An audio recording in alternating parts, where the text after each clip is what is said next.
Bonjour, bonjour Alain, bonjour également donc à toute l'équipe de la matinale. Bonjour chers amis de la chronique spirituelle, la bonne nouvelle.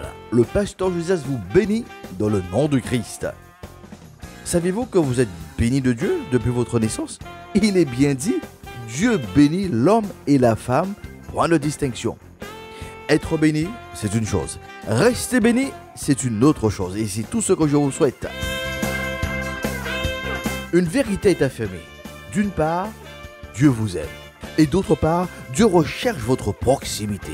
Il attend que vous acceptiez d'être en communion avec lui ou que vous développiez donc une amitié avec lui. Au travers de l'histoire de Zachée, de celle de Marthe et de Marie et de bien d'autres situations, nous avons compris que le Christ veut entrer dans votre maison. Jusqu'à cette heure, sa détermination est intacte. Sa demande est très claire. À votre attention, madame, à votre attention, monsieur. Je veux être en présentiel et non en distanciel. La question qui se pose, pourquoi le Christ veut-il entrer chez moi? Et si nous ne parlons pas de la motivation, en un mot, pourquoi? Le pourquoi est en deux mots. Pour quoi? Donc, qu'est-ce que Jésus veut faire chez moi dans ma demeure? Vous l'avez peut-être déjà observé et compris. Le Christ est direct, il est vrai dans sa relation. Il n'y a pas de dissimulation, il ne tourne pas en rond, il n'utilise pas de subterfuge pour atteindre donc son objectif. Il annonce dès le départ ses intentions. De même qu'il a été très clair avec Zachée, ce collecteur d'impôts, en lui déclarant « Zachée, hâte-toi de descendre, car il faut que je demeure aujourd'hui chez toi. » C'est avec la même assurance qu'il explique le but qu'il recherche. Écoutez donc ce qu'il déclare en Apocalypse 3, verset 20. « Voici, je me tiens à la porte et je frappe. Si quelqu'un entend ma voix et ouvre la porte, j'entrerai chez lui. Je dînerai avec lui et lui avec moi. » Donc, une fois que le Christ entre chez vous, il souhaite donc dîner avec vous. Avant de considérer de plus près cette attente, il est nécessaire de rappeler le contexte de cette déclaration. À la surprise générale, Jésus s'adresse aux chrétiens vivant dans la ville de Laodicée, ville située en Turquie actuellement.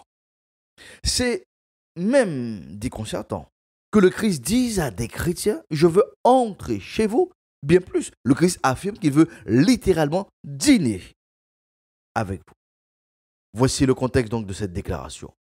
Il est donc dit dans le verset 14 d'Apocalypse chapitre 3, à l'ange de l'église qui est à Laodicée écrit « Voici ce que dit celui qui s'appelle Amen, le témoin digne de foi et véridique, celui qui est au commencement de la création de Dieu. Je connais ta conduite et je sais que tu es ni froid ni bouillant. Ah, si seulement tu étais froid ou bouillant.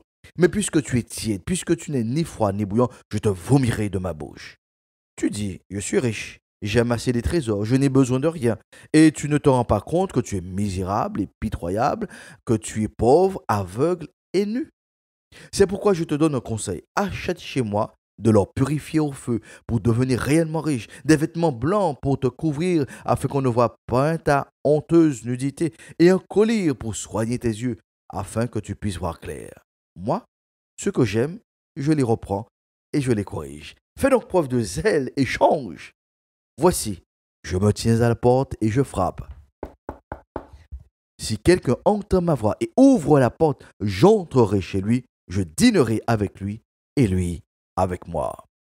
Fin de lecture. Notre temps étant limité, nous dirons en résumé que le Christ dénonce la religiosité des chrétiens de Laodicée. Le Christ met le doigt sur un dysfonctionnement. La forme, l'apparence, les acquis, l'autosatisfaction ne sont que des impressions d'une relation, d'une intimité développée avec le Christ. Le Christ dénonce le faux semblant religieux. Nos pratiques religieuses ne remplaceront jamais le cœur à cœur avec le Christ. Jésus est un vrai ami et un ami vrai. Écoutez le discours qu'il tiendra aux religieux lors du jugement. Les propos sont rapportés par Matthieu dans son 7e chapitre.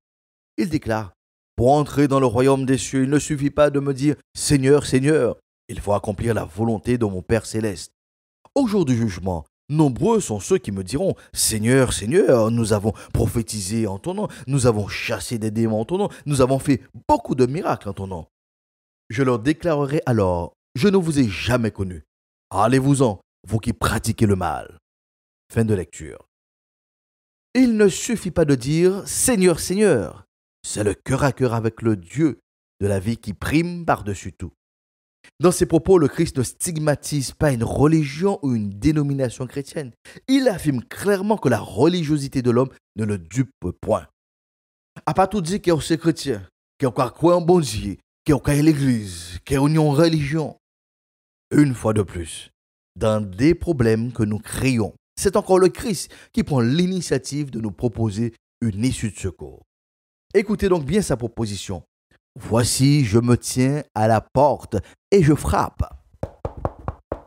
Si quelqu'un entend ma voix et ouvre la porte, j'entrerai chez lui et je dînerai avec lui et lui avec moi. Curieusement, ce n'est pas dans un bâtiment religieux qu'il nous donne rendez-vous.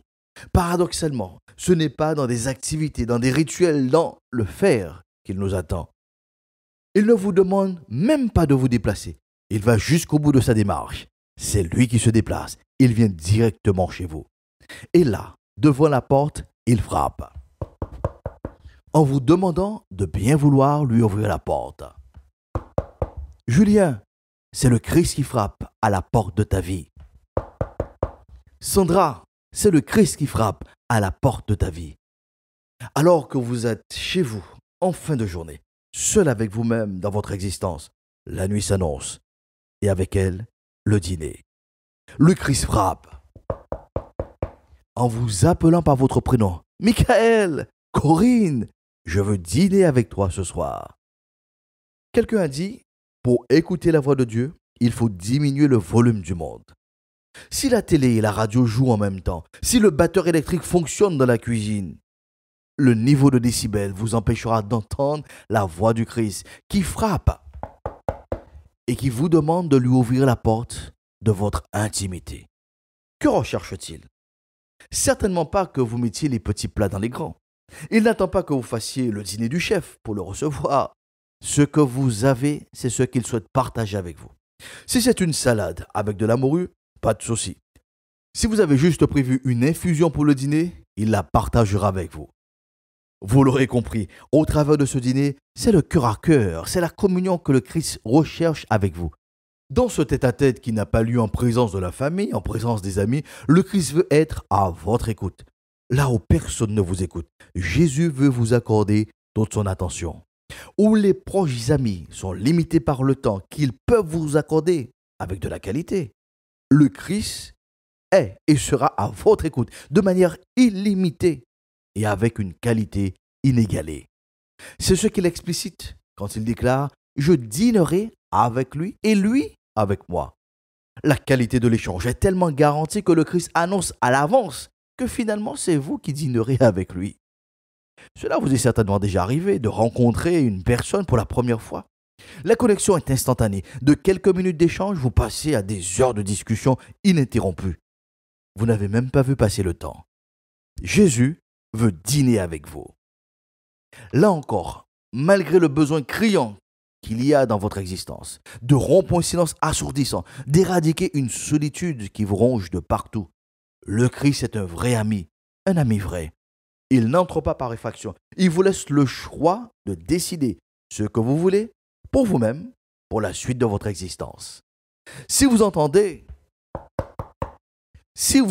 sa voix et que vous décidez d'ouvrir la porte de votre intimité, vous connaissez déjà la suite de l'histoire. La liberté est une valeur chère aux yeux de Dieu.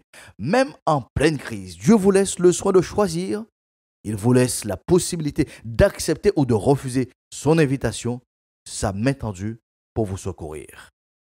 Rappelez-vous que le changement est une porte qui s'ouvre de l'intérieur. Donc, puisque vous entendez sa voix, n'endurcissez pas votre cœur. Puisque nous sommes arrivés donc au terme de cette session, le pasteur Josias vous laisse un numéro où vous pourrez donc le joindre. 06 90 847 847. 06 90 847 847. En attendant de nous retrouver, je souhaite à chacun de vous un bon appétit pour votre dîner avec le Christ. Approprions-nous donc cette vérité. La paix de Dieu soit avec vous pour une meilleure saison.